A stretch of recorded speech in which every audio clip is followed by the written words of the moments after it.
स्वागत है आप सभी का हमारे ब्यूटीफुल से चैनल पढ़ के तो देख पर।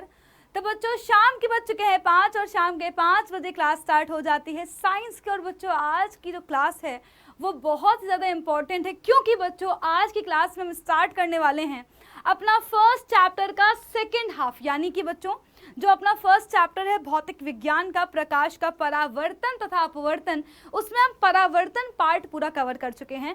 परावर्तन क्या होता है, परावर्तन के नियम क्या हैं, दर्पण से प्रतिबिंब का निर्माण कैसे होता है, अवतल दर्पण के लिए, उत्तल दर्पण के लिए अलग अलग स्थितियां देख चुके हैं, साथ ही साथ हम लोग इनके उपयोग भी देख चुके हैं। अब इस चैप्टर का जो सेकेंड हाफ है यानी कि अपवर्तन, वो हम आज से स्टार्ट करने वाले हैं। तो जिस बच्चे ने अभी तक कोई भी लेक्चर नहीं देखा है या फिर पढ़ाए हुए जितने भी लेक्चर्स हैं, जितने भी टॉपिक्स हैं, उनमें कोई मिस हो गया हो, रिवीजन करना हो, उसको बच्चों जा कर के जरूर देख लेना। बेटा जी आपको बहुत ही छोटे छोटे से वीडियोस मिल जाएंगे और जिसमें आपका कॉन्सेप्ट पूरा का पूरा क्लियर हो जाएगा। तो वो लेक्चर्स आप लोग देख लीजिएगा। तो आज से हम स्टार्ट करते हैं अपने चैप्टर का सेकेंड हाफ जो कि है प्रकाश का अपवर्तन। तो शुरू करते हैं। क्या होता है प्रकाश का अपवर्तन? यार बच्चों हम लोगों ने जो है परावर्तन तो पढ़ लिया था, जो परावर्तन था वो तो हमने पढ़ लिया था। परावर्तन क्या होता है? जब भी कोई वस्तु किसी भी जो है माध्यम पर पड़ती है या फिर किसी सतह से बच्चों क्या करते हैं कि टकरा करके उसी माध्यम में लौट गई है ना, तो उसको बोल दिया परावर्तन। तो भाई हमने क्या किया, हमने जो है देखा प्रकाश को कि वो आ रहा है किसी जो है सतह से टकरा करके वापस लौट गया, किसी वस्तु से टकरा करके वापस लौट गया। भाई टकरा कर लौट जाना तो परावर्तन है, लेकिन अपवर्तन बच्चों थोड़ा सा अलग है। बच्चों अब अपवर्तन की जो डेफिनेशन है सबसे पहले हम वो देखेंगे। तो बच्चों अपवर्तन की डेफिनेशन ये होती है कि जब भी प्रकाश किसी एक पारदर्शी माध्यम से दूसरे पारदर्शी माध्यम में प्रवेश करता है तो वह अपने मार्ग से कुछ विचलित हो जाता है या प्रकाश किरण अपने रास्ते से कुछ मुड़ जाती है। इस घटना को हम कहते हैं प्रकाश का अपवर्तन। क्या कहते हैं? प्रकाश का अपवर्तन कहते हैं। यार बच्चों देखो जो हमारी प्रकाश किरण है वो कैसे चलती है? बिल्कुल सीधी रेखा में चलती है। अब हुआ क्या था? हुआ ये कि जैसे ही प्रकाश किसी एक माध्यम से, जैसे बच्चों मान लीजिए कि जल से प्रकाश गया वायु में, तो जैसे ही बॉर्डर क्रॉस करेगा वैसे ही तो युद्ध हो जाएगा ना बच्चों। सेम चीज है कि बच्चों क्या था, प्रकाश चल रहा था वायु में, बेटा प्रकाश चल रहा था वायु में, प्रकाश चल रहा था वायु में, लेकिन जैसे ही इसने जल में जाने की कोशिश करी क्या होगा, अपने रास्ते से बेटा जी क्या होगा, मुड़ जाएगा। इस घटना को ही हम बोलते हैं प्रकाश का अपवर्तन। बच्चों यहाँ पर हम वापस से अभिलंब खींचेंगे। अभिलंब क्या होता है बेटा? अभिलंब होता है इस सीमा पृष्ठ पर 90 डिग्री का कोण बनाते हुए कोई रेखा। तो बच्चों इसे हमने क्या बोला? अभिलंब बोला। सेम बच्चों अभिलंब का काम भी क्या होता है बेटा? अभिलंब का काम भी होता है कोण बताने का, कि भाई हमारी आपतित किरण ने अभिलंब के साथ कितना कोण बनाया है, अपवर्तित किरण ने अभिलंब के साथ कितना कोण बनाया है। ठीक है। अब बच्चों ये डेफिनेशन तो आपने हर जगह पढ़ी होगी, आपके स्कूल टीचर्स ने बताया होगा, बुक में ही पढ़ा होगा, हर जगह हम अपवर्तन की यही डेफिनेशन पढ़ते हैं और हम याद भी कर लेते हैं। लेकिन कभी हमने ये सोचा ही नहीं कि आखिर ऐसा क्या हुआ कि प्रकाश किरण जब वायु से जल में प्रवेश करी तो वो अपने रास्ते से मुड़ गई। हुआ क्या है एग्जैक्टली? ऐसा क्या हो गया कि एकदम से जो है प्रकाश किरण को मुड़ना पड़ गया। ठीक है। तो बच्चों अगर आपको ये कॉन्सेप्ट जानना है तो अब मेरी बातों को बहुत ही ध्यान से सुनना पड़ेगा आपको। लेकिन उसके पहले मैं आपको दिखाना चाहती हूँ अपवर्तन के कुछ बच्चों एग्जाम्पल्स जो हम लोग डेली लाइफ में देख सकते हैं। आप सब ने देखा होगा कि अगर पानी में कोई स्टिक पड़ी हुई है तो हमें वो मुड़ी हुई लगती है या बड़ी दिख रही होती है, और हमें लगता है कि यार पता नहीं क्यों लेकिन बड़ी दिख रही है। ठीक है। आप लोगों ने पानी में चम्मच डाली होगी, अगर नहीं डाल के देखी है तो आज ही एक्सपेरिमेंट अपने घर पे जरूर करें कि ग्लास में पानी लेना है और उसमें चम्मच डाल देनी है। आप देखोगे कि यार बच्चों जितना हिस्सा देखो जो ये पानी से बेटा देखो जहाँ से चम्मच पानी में आ रही है वहीं पर हमें ये मुड़ी हुई दिख रही है। बच्चों ये किसी और वजह से नहीं बल्कि बेटा प्रकाश के अपवर्तन की वजह से है। इतने ही एग्जाम्पल नहीं है, हमें जहां पर मछली दिख रही होती है असली मछली वहां पर नहीं होती है, असली मछली तो वहां उसके नीचे होती है, असली मछली तो नीचे होती है। और जरा देख लेते हैं एग्जाम्पल, पानी में पड़ा हुआ पाइप तो देखा होगा ना, ऐसा कुछ टेढ़ा टेढ़ा सा लग रहा होता है, लेकिन कभी जानने की कोशिश ही नहीं करी, है ना। बच्चों पानी में पड़ा हुआ सिक्का, आपको कुछ उठा हुआ दिखाई देता है, सिक्का नहीं डाल सकते हो तो पानी के अंदर नींबू डाल के देखना। पानी के अंदर जब नींबू डालोगे साइड से देखोगे तो क्या होगा, हमें नींबू बड़े दिख रहे होते हैं। और बच्चों ये तो बेटा जो है छोटे में तो मतलब बचपन में मैंने तो बहुत बार ऐसा किया है कि जब पानी में कुछ सब्जी पड़ी हुई है तो वो बहुत बड़ी लग रही होती है, जब बाहर निकाला तो छोटू सी, पानी के अंदर वापस से बड़ी, बाहर निकाला तो छोटू सी। पहले समझ में नहीं आता था, अब वो समझ में आता है कि भैया यहाँ पर प्रकाश का अपवर्तन हो रहा है। एक बच्चों एक घटना जो आप लोगों ने हमेशा फील करी होगी, मतलब कि मैंने फील करी है बहुत बार, कि यार बच्चों कभी आप नदी किनारे जाओ, ठीक है, बस बशर्ते पानी साफ होना चाहिए, पानी एकदम से गंदा नहीं होना चाहिए ना। जब कहीं पानी साफ हो तो आपको क्या होगा, तालाब हो या फिर जो है बाल्टी, घर पे अगर आपने बाल्टी भी देखी हो तो हमें ना तली ऊपर दिख रही होती है, यानी कि जो नीचे सामान है जो फिर जो भी बच्चों तालाब है तो बच्चों क्या होगा, तालाब की जो तली है वो हमें ऊपर से ही दिख रही होती है। और हम क्या सोचते हैं अक्सर, यार पानी में तो हम लोग खड़े हुए हैं, साफ साफ तली दिख रही है, इसका मतलब क्या है, हमें ऐसा लगता है तालाब तो बहुत कम गहरा होगा, तालाब तो बहुत कम गहरा होगा। बच्चों नदी में जब लोग डूबते हैं तो उसके पीछे बहुत बड़ा रोल प्ले करता है ये प्रकाश का अपवर्तन। क्यों भैया, जब नदी में बेटा जी बाहर खड़े होकर देख रहे थे तो यार हमें अंदर की मिट्टी दिख रही थी साफ साफ, हमने सोचा नदी तो बहुत ही कम गहरी होगी, जब लेकिन नदी में उतरे तब पता चला कि भाई नदी तो बहुत गहरी थी। यानी बच्चों, यानी कि बाल्टी की गहराई कम नजर आना, तालाब की गहराई कम नजर आना, नदी की गहराई कम नजर आना, बच्चों उसका भी रीजन क्या है, प्रकाश का अपवर्तन है, प्रकाश का अपवर्तन होता है। अब बच्चों आपने डेली लाइफ में प्रकाश का अपवर्तन तो देख लिया, लेकिन अभी बच्चों ये गुत्थी उलझी की उलझी है, आखिर अपवर्तन हो क्यों रहा है। बच्चों अपवर्तन होने का जो कारण होता है वो होता है प्रकाश की चाल का बदलना। जरा बच्चों समझिएगा मैंने क्या बोला,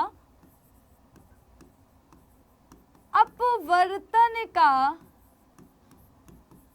कारण होता है प्रकाश की चाल बदलना, ठीक है। अब आप कहोगे मैम ऐसे कैसे प्रकाश की चाल बदल रही है, तो यार बच्चों देखो, जब प्रकाश माध्यम बदलता है ना तो माध्यम के बदलने से प्रकाश की चाल भी बदल जाती है। आप कहोगे हैं ऐसा भी होता है, सच में प्रकाश की चाल बदल जाती है। तो बच्चों चलिए आपको बेटा समझाते हैं। देखिए आपको बच्चों पता है कि प्रकाश हमारा भैया बहुत ही जो है कह सकते हैं ऐसा आदमी है जो मतलब कि जिसके नखरे हैं, प्रकाश के नखरे हैं। प्रकाश कह रहा है मैं सब में नहीं चलूंगा, मैं केवल पारदर्शी माध्यम में ही चलूंगा। आपको मैंने सबसे पहली क्लास में बताया था कि प्रकाश ऐसा वैसा नहीं है, उसके नखरे हैं, एटीट्यूड में रहता है भाई। तो प्रकाश कहता है मैं केवल पारदर्शी माध्यम में चलूंगा, यानी कि जल में चलूंगा, तेल में चलूंगा, कांच में चलूंगा, वायु में चलूंगा, ठीक है। प्रकाश जिन माध्यमों में चलता है उन्हें कहते हैं प्रकाशिक माध्यम। फिर से सुनिएगा, प्रकाश जिन माध्यमों में चलता है उन्हें कहते हैं प्रकाशिक माध्यम। अब जो ये प्रकाशिक माध्यम है ना भाई, ये दो प्रकार के होते हैं। आप कहोगे मैम कौन कौन से, तो यार बच्चों इन माध्यमों को बांटा गया है दो भागों में, एक होते हैं विरल माध्यम और एक होते हैं सघन माध्यम। आप कहोगे मैम कैसे, तो जरा बच्चों समझिएगा। बेटा विरल मतलब क्या, जहां पर लोग दूर दूर हैं। एग्जाम्पल देके समझाती हूँ। आप में से बहुत सारे बच्चे नवरात्रि के पहले दिन मंदिर में गए होंगे, है ना, नवरात्रि के पहले दिन गए होंगे, सावन के सोमवार के पहले दिन जो सावन का पहला सोमवार होता है, या फिर कभी जो है जन्माष्टमी में जाइएगा मंदिर में, यानी कि कभी भी किसी भी अगर आप स्पेशल ओकेज़न पे मंदिर जाते हो तो आप क्या देखते हो कि यार आधे घंटे का जो दर्शन है वो करीब करीब 2 घंटे में निपटता है, ठीक है, क्योंकि भीड़ इतनी ज़्यादा हो रही होती है कि यार माता रानी को प्रसाद भी हम फेंक के मारे होते हैं। माता रानी ये रहा है प्रसाद, माता रानी प्लीज़ इस बार मेरे मार्क्स पूरे में से पूरे आ जाएं, माता रानी प्लीज़ हमें बहुत अच्छी सरकारी नौकरी दिलवा दो, और अपन ने क्या किया, प्रसाद फेंक के दे के मारा, ठीक है। यानी बच्चों वहाँ पर भीड़ इतनी ज़्यादा हो रही होती है। जरा बच्चों सपोज करो कि तुम दिसंबर की सर्दी में जा रहे हो सुबह सुबह, ठीक है, सुबह 6 बजे पहुँच जाओ, कोई दिक्कत नहीं है, तुम 5 मिनट के अंदर लौट के आ जाओगे। और मैं बच्चों ये बेट लगा सकती हूँ कि यार तुम जो है ना मंदिर में अगर 15 मूर्ति भी रखी है ना, तुम 15 की 15 मूर्ति के पैर छू के आ जाओगे आराम से, और फिर भी बेटा तुम्हें मुश्किल से 15 से 20 मिनट का टाइम लगना है। रीज़न क्या है, मंदिर में भीड़ ही नहीं है, लोग आराम से पड़े हुए हैं, ठंड के मारे सब रजाई में घुसे हुए हैं। नवरात्रि के पहला दिन माता रानी से आशीर्वाद सबको चाहिए। भैया पहले दिन अगर दर्शन नहीं किए तो भैया फिर हो सकता है माता रानी जो है मेरी मन्नत ना माने, ठीक है, लेट नहीं होना है, बिल्कुल लेट नहीं होना है, ठीक है। तो यानी बच्चों जब लोग पास पास में थे तो हमें चलने में बहुत टाइम लग रहा था, ठीक है। सेम चीज़ बच्चों प्रकाश के साथ है, जब माध्यम के कण बहुत पास पास होते हैं, चिपके चिपके होते हैं, तो क्या होगा, प्रकाश धीमे धीमे चल पाएगा। बच्चों विरल मतलब क्या, दिसंबर की सर्दी में आप जा रहे हो मंदिर, तो बच्चों लिख लेते हैं बेटा विरल मतलब की एग्जाम्पल लिख ले रही हूं, दिसंबर में मंदिर जाना, तुम्हें एग्जाम्पल भी याद रहेगा, मंदिर जाना। बच्चों सघन माध्यम मतलब नवरात्र के पहले दिन मंदिर जाना,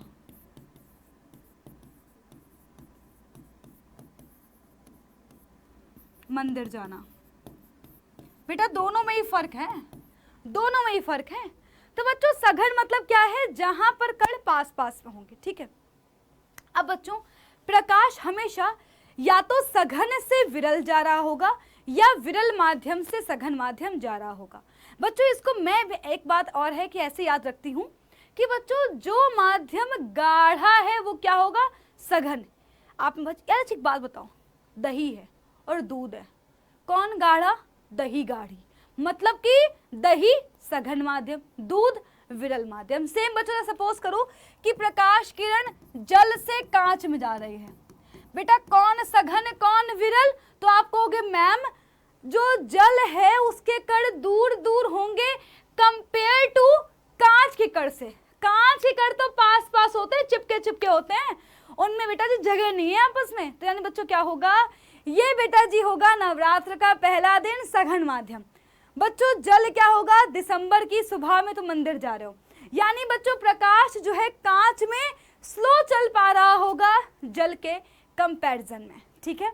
तो बच्चों जल कैसा माध्यम, विरल माध्यम, कांच कैसा माध्यम, सघन माध्यम, ठीक है। यह बच्चों हो सकता है प्रकाश कांच से वायु में जा रहा हो, कांच से वायु में जा रहा हो। बता वायु कैसा माध्यम, वायु विरल माध्यम, कांच कैसा माध्यम, सघन माध्यम, ठीक है। तो या तो बच्चों सघन से विरल जाएगा या विरल माध्यम से सघन माध्यम जा रहा होगा। कौन विरल है कौन सघन है कैसे पहचानोगे, गाढ़ा शब्द से पहचानोगे। सघन में प्रकाश धीरे धीरे चलेगा, विरल में प्रकाश एकदम से तेजी से भागेगा। यहां तक बात क्लियर है, जल्दी बताओ सबको क्लियर है कि नहीं क्लियर है। यार बच्चों मैं ऐसे पढ़ा रही हूँ ना कि यार क्लियर हो भी जाना चाहिए, जो जिन्होंने पहली बार पढ़ा होगा ना उनको भी समझ में आ रहा होगा कि अच्छा अच्छा ऐसे ऐसे हो रहा है, बिल्कुल है ना। जरा बच्चों आगे देखिएगा, यार अपवर्तन का कारण बच्चों क्या है, तो कारण यही है माध्यम बदलते ही प्रकाश की चाल बदल जाती है, क्योंकि अलग अलग माध्यमों में प्रकाश की चाल अलग अलग होती है और चाल बदलने की वजह से ही प्रकाश अपने रास्ते से थोड़ा सा झुक जाता है, विचलित हो जाता है, सही है। चलिए आगे बढ़ते हैं। अब बच्चों कारण समझ में आ गया है। अब लेकिन हमें ये समझ नहीं आया है कि जो प्रकाश किरण है वो कैसे झुकेगी, हमेशा ऐसे झुकेगी या ऐसे झुकेगी, ऐसे झुकेगी, कैसे झुकेगी, है ना। तो यानी बच्चों अब अपने को पता करना है कि यार डायग्राम अपने को बनाना कैसे है, ठीक है। तो बच्चों देखिएगा, केवल दो ही कंडीशन होगी, जैसा कि मैंने बताया बेटा, केवल दो कंडीशन होगी। बेटा कौन सी कंडीशन, कौन कौन से दो कंडीशन होंगी, या तो प्रकाश किरण विरल माध्यम से सघन माध्यम जाएगी, या प्रकाश किरण सघन माध्यम से विरल माध्यम जाएगी, ठीक है। बच्चों याद रखिएगा, ये क्या है, सीमा पृष्ठ है। क्या है, सीमा पृष्ठ है। प्रकाश किरण कहाँ से कहाँ जा रही है, विरल माध्यम से सघन माध्यम में जा रही है, ठीक है। विरल माध्यम से सघन माध्यम में जा रही है।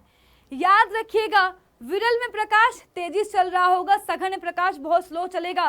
और बच्चों होगा ये कि जैसे ही वो सघन में आएगा प्रकाश की चाल एकदम से धीमी पड़ गई, और बच्चों क्या हुआ, प्रकाश किरण अभिलंब की ओर झुक जाएगी। तो बेटा कैसे विचलित होगी, अभिलंब की ओर झुक करके विचलित होगी, अभिलंब की ओर झुक जाएगी। जब बेटा प्रकाश किरण सघन से विरल में जाएगी, अब क्या हो रहा है, सघन, सघन मतलब कि यार बहुत स्लो चल रही थी, बिल्कुल प्रकाश कण पास, माध्यम कण बिल्कुल पास पास में थे। बेटा जैसे ही उसको खाली बेटा रोड मिली है, बिल्कुल जैसे उसको खाली जगह मिली, बेटा क्या होगा, प्रकाश कण तेजी से भागेगी और अभिलंब से दूर हट जाएगी, अभिलंब से दूर हटेगी, अभिलंब से दूर हटेगी, है ना, अभिलंब से दूर हटेगी। तो यानी बच्चों, यानी कि प्रकाश किरण दो तरह से विचलित होगी, या तो बच्चों अभिलंब की ओर झुकेगी या अभिलंब से दूर हटेगी। कब अभिलंब की ओर झुकेगी, जब प्रकाश किरण विरल से सघन माध्यम में आएगी। कब अभिलंब से दूर हटेगी, जब प्रकाश किरण सघन से विरल में जाएगी, तब अभिलंब से दूर हटेगी। क्लियर है सबको। तो बेटा जी ये बात अपने को समझ में आ गई है। इतनी बात बच्चों आई होप कि सबको क्लियर हो गई होगी।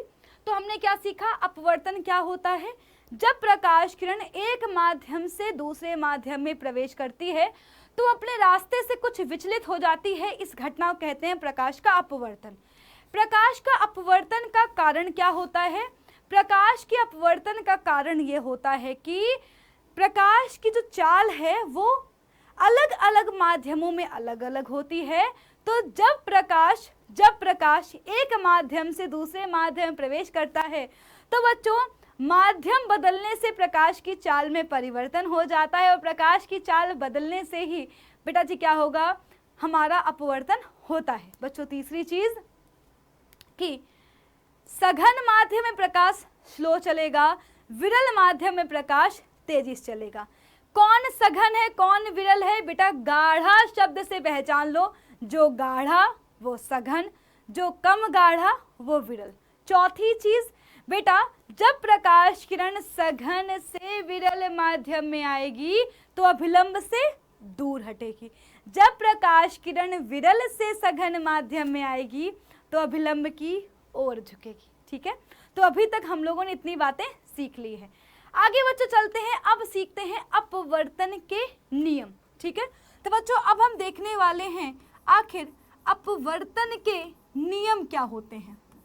अपवर्तन के नियम क्या होते हैं, अपवर्तन के नियम। बच्चों पहला नियम बहुत आसान है। पहला नियम कहता है आपतित किरण अपवर्तित किरण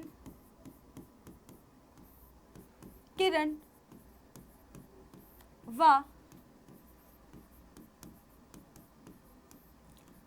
आपतन बिंदु पर खींचा गया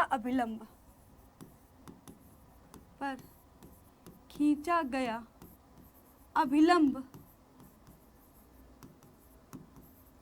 तीनों एक ही तल में होते हैं, तीनों एक ही तल में होते हैं, तीनों एक ही तल में होते हैं। बच्चों ये रूल आपने बेटा जी परावर्तन के केस में भी देखा था। याद करिए बच्चों, तो परावर्तन है अपना पहला नियम यही था, आपतित किरण, परावर्तित किरण और अभिलंब तीनों एक ही तल में होते हैं। सेम चीज यहाँ पर, आपतित किरण, अपवर्तित किरण और अभिलंब तीनों एक ही तल में होते हैं। देखो आपतित किरण ये आने वाली किरण, अपवर्तित किरण ये जाने वाली किरण, और बच्चों ये अभिलंब, तीनों क्या है, तीनों एक ही तल में होते हैं। ठीक है, आपतित किरण अभिलंब के साथ जो कोण बनाएगी आपतन कोण, अपवर्तित किरण अभिलंब के साथ जो कोण बनाएगी उसे कहते हैं अपवर्तन कोण। इतना आपको पता है। ठीक है, तो बच्चों ये तीनों क्या है, एक ही तल में है। तो ये तो हो गया फर्स्ट रूल। बच्चों सेकेंड रूल जरा ध्यान से देखिएगा कि बच्चों सेकेंड रूल क्या है। बच्चों सेकेंड रूल ये है कि किसी एक रंग की, किसी एक रंग की प्रकाश किरण के लिए, किसी एक रंग की प्रकाश किरण के लिए, किसी एक रंग की प्रकाश किरण के लिए किन्हीं दो माध्यमों के लिए, किन्हीं दो माध्यमों के लिए, माध्यमों के लिए आपतन कोण की ज्या, की ज्या, बेटा ज्या मतलब होता है साइन, तथा अपवर्तन कोण की ज्या, कोण की ज्या का अनुपात, का अनुपात एक नियतांक होता है।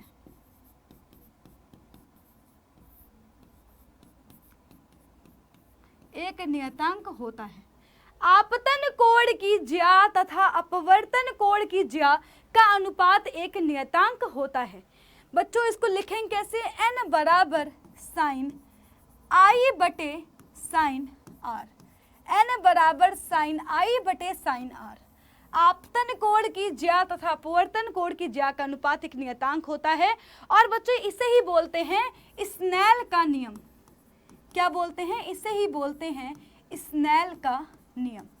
आपतन कोण की ज्या तथा अपवर्तन कोण की ज्या का अनुपात एक नियतांक होता है और इसे ही कहते हैं स्नेल का नियम। क्या कहते हैं, स्नेल का नियम। बच्चों इसे ही कहते हैं। ठीक है, अब बच्चों आपको मैं बताती हूं अपवर्तन का स्पेशल केस। ठीक है, तो बच्चों एक अपवर्तन का स्पेशल केस होता है, स्पेशल केस। बच्चों देखिए ये हमारी सीमा पृष्ठ है, यानी कि जहां से एक माध्यम खत्म होगा दूसरा माध्यम शुरू होगा। ठीक है, ये बच्चों अभिलंब है। ठीक है बच्चों, सपोज करो इस बार प्रकाश किरण अभिलंबवत ही आ गई, यानी बच्चों इस सीमा पृष्ठ पर 90 डिग्री बटा कोण बनाते हुए आ रही है, इस सीमा पृष्ठ के लंबवत आ रही है, या कह सकते हैं अभिलंबवत आ रही है। बच्चों आप अगर प्रकाश किरण को नोटिस करो तो बच्चों क्या है, ये प्रकाश किरण बिना विचलित हुए सीधे निकल गई। तो बच्चों इस बात को नोट करिएगा। और बच्चों यही जो है सेम कॉन्सेप्ट आपका अभी एनडीए के एग्जाम में पूछा गया था। ठीक है, तो बच्चों यहां पर लिखिएगा अभिलंबवत, अभिलंबवत आने वाली प्रकाश किरण, किरण बिना विचलित हुए, बिना विचलित हुए सीधे निकल जाती है, निकल जाती है।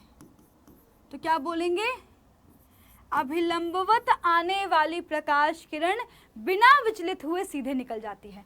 बच्चों याद रखना, जो प्रकाश किरण अभिलंबवत आ रही है बेटा, उसने कितना कोण बनाया हुआ है अभिलंब के साथ? बेटा इस प्रकाश किरण के लिए आपतन कोण बेटा कितना है? 0। यार अभिलंब के ऊपर ही आ रही है, तो इसका मतलब क्या है? इसका आपतन कोण भी 0 है और इसका बच्चों अपवर्तन बेटा कोण भी क्या होगा? 0 होगा। यही क्वेश्चन पूछा गया था कि अभिलंबवत आने वाली प्रकाश किरण के लिए अपवर्तन कोण कितना होता है? तो 0 होता है, 0 होता है। बच्चों क्या कॉन्सेप्ट है?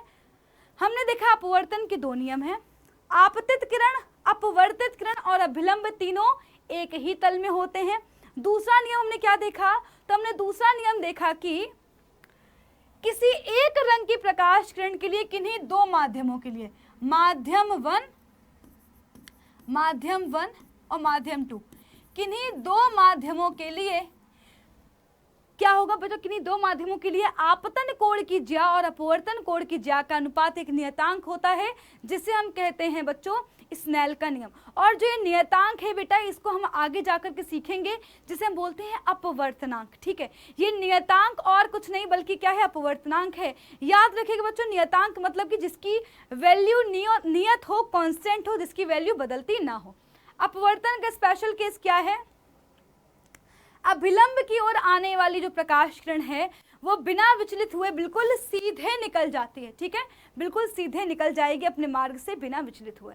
तो बच्चों अपवर्तन का जो कॉन्सेप्ट था, मैंने इसमें आपको सारी बातें बता दी हैं, एक एक बात आपको एक्सप्लेन कर दी है। ठीक है, अपवर्तन क्या होता है, कारण क्या है, नियम क्या है, स्पेशल केस क्या है, सब बता दिया है। अब बच्चों आपका काम है कि इस क्लास को पूरा देखने के बाद जो है कॉन्सेप्ट आपके अगर आ गए हैं तो अच्छी बात है। अगर कोई डाउट बचा है तो आपको कमेंट सेक्शन में कमेंट करना है। क्लास को पूरा कंप्लीट देखा करो। और बच्चों आपके पास ये अपॉर्चुनिटी है कि अगर एक बार समझ में आ गया तो अच्छी बात है, नहीं आया तो दोबारा लेक्चर को देख सकते हो बच्चों।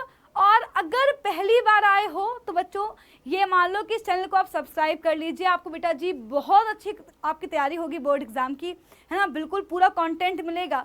और बच्चों अगर वीडियो अच्छी लगी है तो लाइक करना मत भूलना। तो बच्चों मिलते हैं नेक्स्ट क्लास में, तब तक के लिए बाय बाय, टेक केयर, ख्याल रखिए अपना।